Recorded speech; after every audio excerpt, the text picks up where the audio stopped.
Hello guys, so finally I am back to making shorts after 2 weeks क्योंकि मैं हो गई थी बहुत बिजी एंड इसके बीच में पोस्ट नहीं कर पाई। और हमारे घर आए थे हमारे गेस्ट्स नानी और जिब्रान, जो हुआ था 1 वीक पहले। So this was very sudden क्योंकि नानी का आने का प्लानिंग तो था ही, पर जिब्रान ने बोला कि नहीं मैं भी जाऊंगा बिकॉज द लास्ट टाइम हम घर आ रहे थे he was crying so bad कि नहीं मुझे भी जाना है आप लोगों के साथ। बट देन बहुत जिद कर रहा था पर उसे ले नहीं आ पाए हम लोग बिकॉज इट वाजंट प्लान्ड। सो नानी सोची कि चलो मेरे साथ ही ले जा सकते हैं। पहले तो जब इसे मम्मी ने कॉल करके बुलाया वो बहुत एक्साइटेड था कि हाँ मैं जाऊंगा। वो 2 दिन से सपने देख रहा था कि कब मैं जाऊंगा। आने के बाद इसे इतनी गर्मी लग रही थी कि मैंने एसी चला दिया और मम्मी ने दिया नानी को और उसकी लस्सी, और दोनों का फेस देखो, दोनों को ही बहुत पसंद आया था और मुझे भी बहुत अच्छा लगा था ये। एंड नानी का क्योंकि ये फेवरेट ड्रिंक है so she liked it very much. और ये लाया था अपने लिए खेलने के लिए अपना टैब, और हम तो आया नहीं इसलिए वो है नहीं हमारे पास। और ये हम लोग लाइट्स ऑन करके पार्टी कर रहे थे। बट कुछ देर बाद उसको बिल्ली देखने का शौक हुआ तो वो बाहर गया। फिर उसे मैंने अपना डिज्नी वाला क्लिप पहना दिया बिकॉज उसके हेयर्स के सामने आ रहे थे। बट फिर मम्मी ने उसे खोल दिया क्योंकि हमें ये नानी को घर में रख के बाहर जाना था नाश्ता लाने।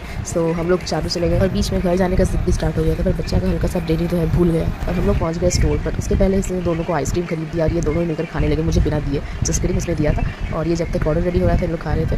और फिर जब ये चलते चलते आइसक्रीम खा रहा था मम्मी बोल रही थी कि शायद गिरा देगा, बट मैंने बोला कि नहीं ये बहुत टैलेंटेड है। सो फिर हम लोग घर पहुंच गए सब नाश्ता लेकर। आई जस्ट होप कि मेरी इनकन्सिस्टेंसी की वजह से यूट्यूब का एल्गोरिदम और आप लोग मुझे भूल नहीं गए होंगे। And I am posting regular vlogs from now on. So what are you waiting for? Like and subscribe. Bye.